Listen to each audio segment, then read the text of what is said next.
మామ సాయంత్రం అవ్వగానే బాటిల్ ఓపెన్ చేస్తున్నారా? గ్లాస్‌లో పోసుకుంది మందు అనుకుంటున్నారా? సారీ మామ. మీరు తాగుతుంది ఆల్కహాల్ కాదు. అక్షరాలా డబ్బులు పెట్టుకుంటున్న విషం. వినడానికి భయంగా ఉందా? కానీ ఇదే నమ్మలేని నిజం. మనం తాగే విస్కీ, బ్రాందీ, రమ్ ఇవేవి నిజమైన ఆల్కహాల్ కానే కాదు. ఇదంతా కేవలం ఫిల్టర్ రెక్టిఫైడ్ స్పిరిట్. పాడైపోయిన చెరుకు పిప్పి, తడిసిన బియ్యం, నూకలు, కుళ్ళిపోయిన మొక్కజొన్న లాంటి చెత్తను ప్రాసెస్ చేసి ఈ స్పిరిట్ తయారు చేస్తారు.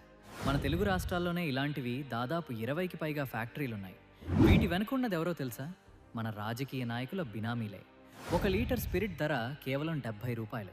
దానికి సగం నీళ్లు కలిపి ఆ నాసిరకం స్పిరిట్ వాసన తెలియకూడదని ఘాటైన కెమికల్స్, రంగులు కలిపి కేవలం 1 లీటర్ స్పిరిట్తో 3 ఫుల్ బాటిల్స్ తయారు చేస్తారు. నిజమైన ఫారిన్ ఆల్కహాల్ తయారు కావడానికి 5 నుండి 20 ఏళ్లు పడుతుంది.